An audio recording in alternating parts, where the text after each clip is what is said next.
Welcome to the Creative Condition podcast with me, Ben Talon, illustrator and creativity coach, founder of the Creative Condition, artist and writer. I bring 20 years of creative industry experience and a lifelong love of creativity, a fundamental pillar of human happiness, to you through ongoing personal exploration and the shared experiences of others. You'll get a nourishing mix of creative industry professionals and people far and wide using creativity in ways that can take our learning to the next level so we can maximise our unique blend. The show's been supported from day one by Illustration X, a tremendous illustration agency representing a shining global roster of illustrators and animators over at illustrationx.com. The music for the show is by Dirty Freud, who you can listen to now on all good streaming services. And for everything else, for my coaching, resources and inspiration, head to thecreativecondition.com. Welcome back to the Creative Condition Creativity Diary. How are you? How are you doing? I hope you're well. Before we get underway, massive thank you to the founding sponsor of the show, without whom it would not be possible to exist in this format in your ears. Illustration X. Fantastic illustration agency representing a global range of illustration and animation professionals working right across the board, digital, physical, original, live, you name it, it's going on. illustrationx.com. Can I also ask you to do me a favour and support the Ukrainian Institute, who are supporting an embattled Ukrainian creative community during this horrific time of war? Take a look at their website, their creatives, their projects, share if you like, commission if you can, and anything in between. ui.org.ua. Welcome back, guys. This is the Creative Condition Creativity Diary. I'm not going to waffle. My mood has lifted somewhat towards the end of the week, but you will gather by the nature of these diary entries that I've been going through the motions since my trip to Mexico for Paradiso. Maybe a crash landing, maybe fatigue, geopolitical bullshit, open AI, cowboys, environmental destroyers, you name it. It's been going through this skull of mine, and that's what we're going to get into today. Before I do, the offer on the pit stop has now unfortunately ended. It was a third off for the opening 4 months of it. I do some great sessions, but it's bloody involved. So I've had to go back to the base price. That was always the idea. It was a limited time offer. Those who grabbed it, thank you ever so much. We've had some incredible sessions. It's now costed at 600 GBP pounds for freelancers. So it is essentially an intensive one-to-one audit. We go through the whole of your creative makeup. We get into childhood, we get into hormones if it's necessary, we get into dark humour, we get into biophilia, that's relationship with nature, we get into mischief, you know, nothing is off the table. I love it. It takes between 3 and 4 hours. It's very intensive. We split it down the middle with a half an hour tea break. Then we come back and carry on. And then I go away and I spend that time again plus to write up your notes of recommendation. I pull together my 15 years of experience, connections, book recommendations, insights. I use my empathy and my instinct to pick up on body language, intonations. I love that side of it. And it's always easier for others to see us with a fresh eye in a way that we cannot. And that's where the value comes in with this coaching work. So if that sounds good for you, if you're at a crossroads, if you're starting out, there's value. If you're late in your career and you're a little jaded, you don't know which way to turn, I can help you there too. I'm also doing it with agencies. I've had some great conversations. We've just got one over the line as well, which I'm not at liberty to divulge just yet, but I'm incredibly excited because I really love this stuff. So if you'd like to work with me, give me a shout. If you're a freelancer and things are tight, I've been splitting some people's payments 4 ways, 3 ways, 2 ways. I'm going to work with you because I get it. I'm skint myself. We'll make it work. The fee might sound like a lot, but it is so involved and there's so much experience goes in. And I actually think it's reasonably priced when you look at the market out there. But that's by the by. I'm not here to bang on too much about that today. So let's get into the Creative Condition Diary. 19th March 2025 with a bump. An incredible trip to the inaugural Paradiso Festival in Mérida, Mexico is surreal and brilliant. I wrote on my social media and made sure to remind any readers that this kind of career high is invariably gift-wrapped in 1,000 frustrations, lows and blasts of self-doubt. Now I have a stunning example. There's no grace period when you're a parent. Laura heroically steered the family ship for almost a week in my absence, ensuring that not only were the twins catered for, but Walter White, our hound, was walked twice daily too. Oh, and she had to work each day as well. So I land, I tell hyper-paced tales of my adventure, I crash and sleep. Then, wham! Welcome back. 6 a.m, make breakfast, walk dog, do school run and into work. It's fine, it's what we do. I'm nodding on the sofa, trying to update this diary through closed eyes when someone rings the doorbell. Up I jump, distant and detached from reality, and open it. Hello, I've come to read your gas meter. Red rising. My forehead pounds like a horse heart. For context, we just passed the 3 years mark without a working electricity meter. 10 rounds of phone calls to our utility provider, jumping through hoops, filming the meter as we fail to switch it on, sending them various numbers of things, ID details, only to listen as the operator doesn't know at full volume.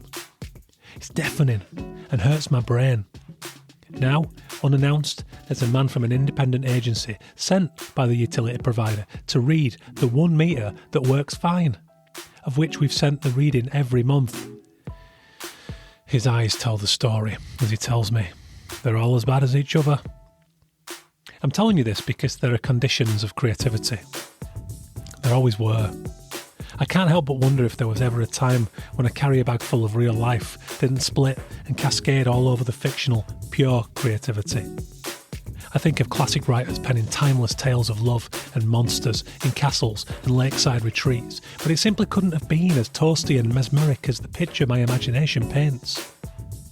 Mary Shelley was probably worried about a patch of dry skin or something. I know from experience that the Bronte sisters were fucking freezing, despite the rolling moors I've walked my dog on countless times during childhood, not to mention the inescapable savage illnesses of the day lurking at every turn. I could go on, but for creativity to flow, it has to be cause. Unwavering, defiant cause. Or insatiable passion that can pull in all of this shit and thrive regardless.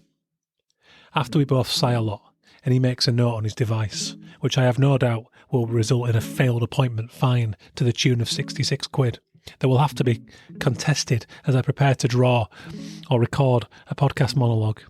Then he's in the car. The rage sloshes like molten lava in my gut, but I breathe and run a series of things I've creatively and personally excited about, or grateful for, and it works. It works because life is short and I won't have it. Not from those bastards. Not when I have this in my life. This ability to create it out of my system. Now I'm thinking about a collection. Real life nonsense of those who appear to be winning. Maybe not. 21st of March 2025. The anatomy of a burst of anxiety. I caught the bastard. Watched it on CCTV as it cackled, hosing down my guts with cortisol, scattering spreadsheets of financial not quite enoughs around my buckled brain. That's what they say. Step back and observe. The trouble is, when we're talking about anxiety and panic thoughts, there's no hired muscle we can send in to apprehend the offender. It started on Wednesday when I found myself fretting about the obscene resources use associated with AI. As a parent with a stake in the next generation of living things, hearing this stuff conjures horrendous imaginings of uninhabitable futures. The concerns pinched at me as I got dressed and set off for a meeting in London, but dissipated in the business. As I barreled back from the meeting, through the park in Salisbury, I started mentally calculating the job money I'm owed. Welcome to the pinball freelance brain. It wasn't bad, but it wasn't great either. The trouble is, I'm still shattered and slightly jet-lagged from a trip to Paradiso Festival in Mexico. So my defences are down. Said meeting was about coaching work with an agency. I'm in the midst of a transitional phase in my career. Still an illustrator, but caught in a downturn. I'm coaching and writing more too. I love all of it, but it's a heavy load. This extra weight of pressure capitalised on my financially concerned brain, and the ageing, brittle, corrugated roof gave way.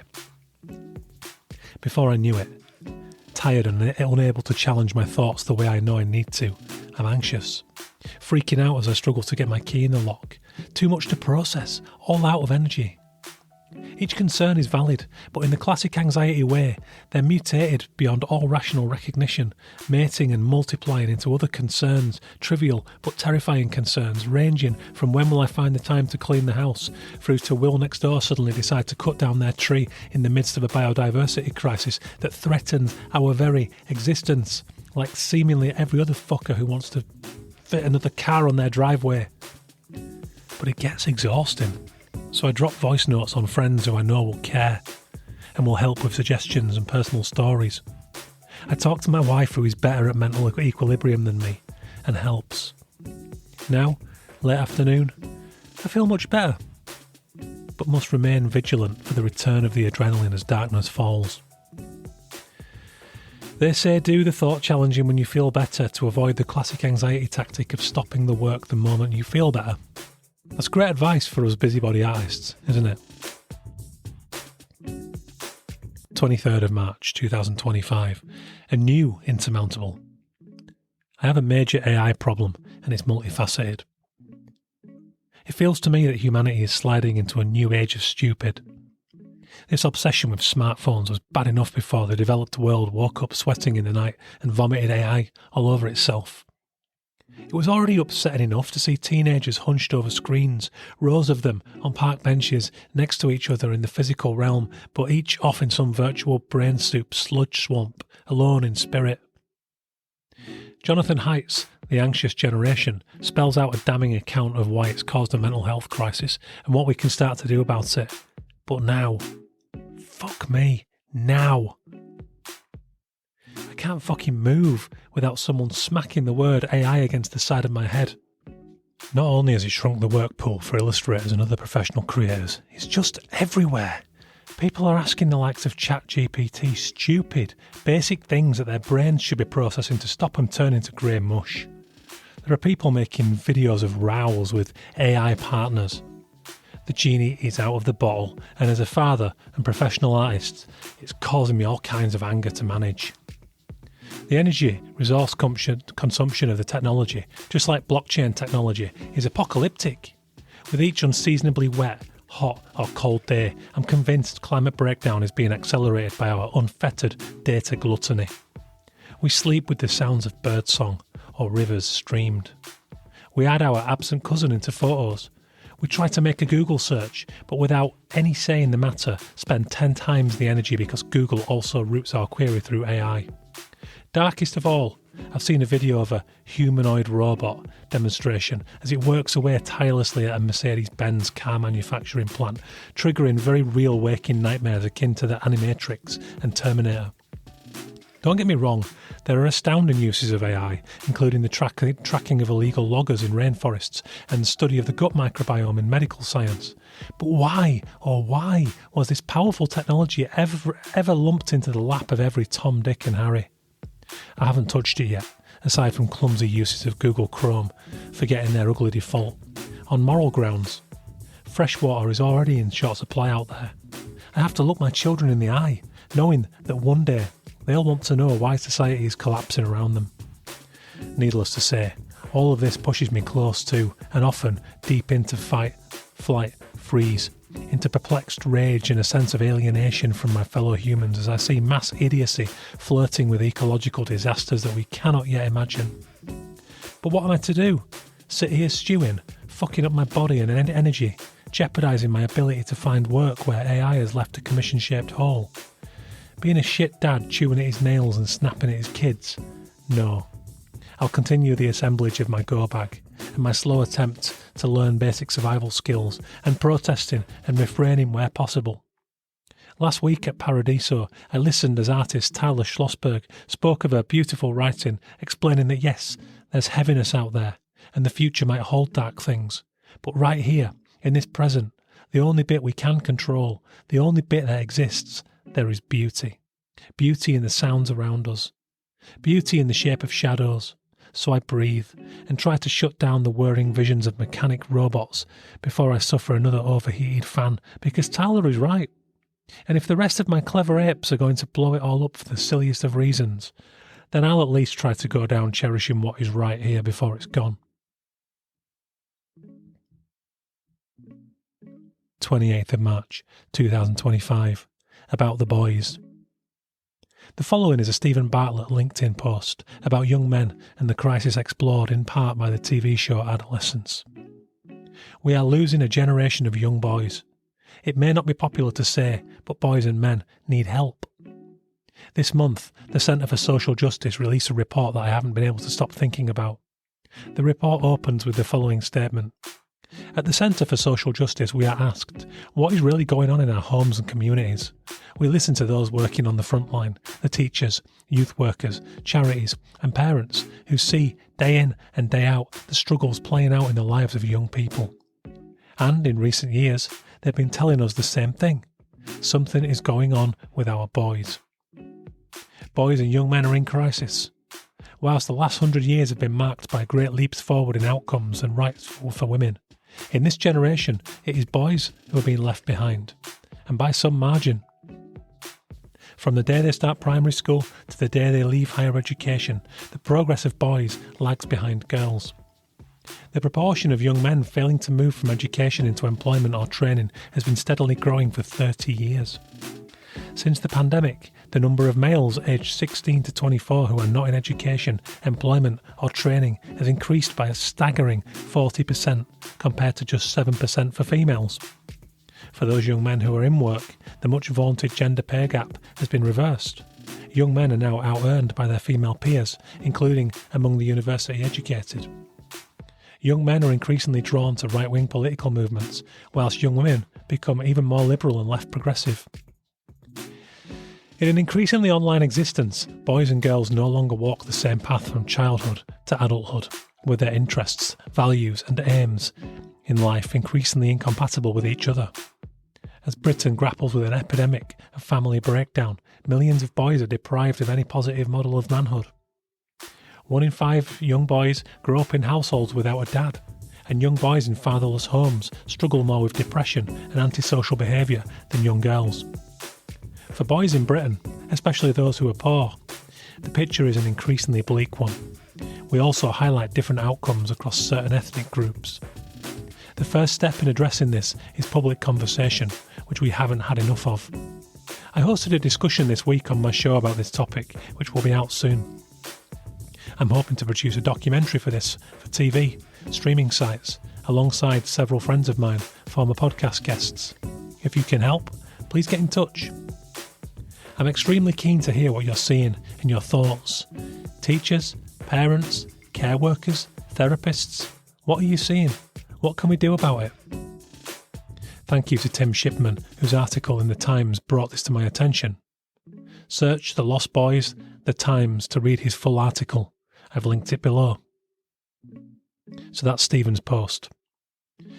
In response to this, I vomited some initial thoughts, having had this cause close to my heart over the years, both through the creative condition and a believer in the emotional benefits of artistic expression. My comment.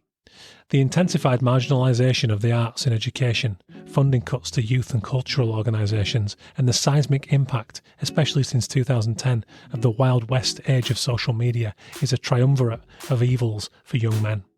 Girls too, of course.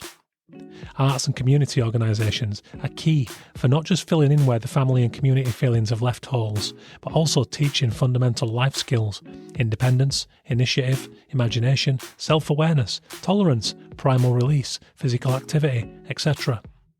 We don't see maths not making 30 mathematicians per class as a failing. So to discredit dance, drama and art as a hobbying, because it doesn't generate 30 Picassos, is a preposterous oversimplification of a vital tool to get by in this information-drenched world. Look at Bike Storms, Dance United, Campaign Against Living Miserably for examples of organisations creating unity, belonging and purpose through arts.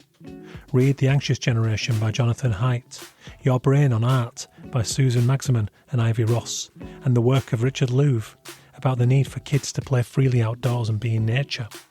Young men are media scapegoats, instruments of political leverage when they should be, like the girls, seen as the next generation of everything. And to follow on, I also wrote, furthermore, lack of public space for young folk to hang out, play sport, explore, connect, and just be is shamefully scarce. Every plot of land seemingly becomes flats, car parks, and some other beacon of corporate dominance when a humble basketball court, skate park, or dare I say it, meadow.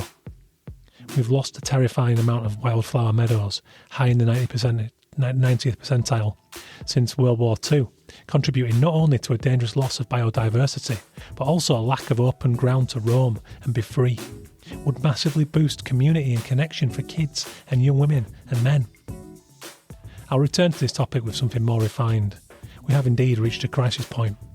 Several of my female coaching clients have voiced deep concern over rising misogyny, which I believe is completely weaponised by the same politicians and corporate cultures that I believe would strangle the last breath out of the freedom of expression, initiative and the natural world for every last penny. But to address this, we must start now. We must start with the roots, and we must start with the antagonist front of the aforementioned triumvirate of evils. It's too much for here, but send me your thoughts and ideas. 28th of March 2025. Sometimes. Back in 2016, when I interviewed Adrian Shaughnessy for the podcast, I asked him for a love and a hate. I used to do that to sign off on an episode. The shark in the tank, I called it, because nobody's indifferent about the Hearst piece, are they? He told me he was repulsed by corporate culture, how they were messing everything up for the rest of us. 9 years later, and literally everything we hold dear is in turmoil as the rich run roughshod in just about every facet of our societies, driven by narcissism and greed. Some days I sit and fantasise about every one of us down in tools, holding global economies to ransom, taking back control. Silly, I know. It's not so much a hope, but a vision of someday. What might, in some alternate dimension at least, might be possible. We'd pull the TV out of the wall, stop commissioning more plastic, and start singing, painting, playing, coming together in unbreakable bonds of spirit and flesh. We'd do it under swollen storm clouds and unbearable heat, and show original rebellion. Wait for the fat cats to drop dramatic weight as they run from packs of hunters, alive for the first time in forever. And then I go back to my emails. 28th of March 2025, Jeopardy rush. I spend a week preparing for a live event portrait job, sketching the family as they eat, watch TV, sit patiently. Every time I take on live work, do a lecture, go somewhere new, there's part of me wondering whether I might have been happier inside my studio without this jeopardy. Of course not. Not happier, safer. Dangerous comfort. It's about balance, of course, but finding the right amount of jeopardy for you is key to maintaining creative growth. But is the right amount right? Sometimes full-blown knife-edge panic brings on such precious clarity, such appreciation of the peaceful baseline that we feel born again. On the big night, I'm sketching away, half worried about messing up the likeness of the girl who glides her phone around the table like the child's imaginary spaceship, documenting my pen, my face, the drawing event in every detail. In the end, the likeness is kind of there, if not the Mona Lisa. Does an absence of risk do anyone's creativity any good? I'm not so sure, but maybe some folk really do need yawning canyons of comfort to ease into their optimal, but I doubt it. There you go, guys. That's the latest instalment of the Creative Condition Creativity Diary. I hope you took something from that. If you too have been feeling the heaviness of the world, then it might be in some way cathartic. I hope it's giving you some food for thought. Feeling more optimistic today, because that's where we have to get back to. That's what we should be looking to get back to every time. Because if we capitulate, if we give up and fall into this doom and gloom, it's a fucking miserable existence. So don't do it. Fight for it. Find your cause. What's your fight? What's your battle within the turmoil? Because everything you're drawn to, everything you feel, your experience and your personality is all massively important. Only you can do it. Only you can move towards that curiosity, and that's when you're in your element, no matter what the external state of affairs. So do it for me, guys. What you could also do is tell a friend about this podcast. Rate, review, subscribe. It all really helps. Please do. This is a massive passion of mine. If you want to work with me, you can work direct with my coaching program. We do a one-to-one pit stop. I will stagger the payments for freelancers. If it feels too expensive, we'll work it out. I want to work with you. I love doing this. I want to work with agencies too. I'm having some fantastic conversations about coming in, doing pit stops for their staff. If there's creative blocks, if there's initiative that can be improved upon, let's have a coffee. Let's have a conversation over Zoom or in person and see what you need, see what your pain points are, and see how I can help with this 15 years worth of creativity experience, both lived and studied. Truly, truly passionate, loving the direction of it all. So get in touch with thecreativecondition.com/coach. Also on thecreativecondition.com, all my other resources. If you don't have a penny, if you don't have a pot to piss in, then there's a reading list. There's 300 plus podcast interviews. I look after everyone. I love this stuff. It's my life's cause. Let it become yours. Cheers, guys. Big thank you to the founding sponsor of the show who are right behind me in this cause, have been since day one, over 10 years, illustrationx.com. Check out their global range of illustration and animation portfolios. Please do consider supporting the ui.org.ua. Another on that. That's the Ukrainian Institute, doing great work for the embattled Ukrainian creative community in a time of war. Love you all for listening. It means a lot. Thank you very much, guys. Take care. Have a great week. Speak to you very, very soon.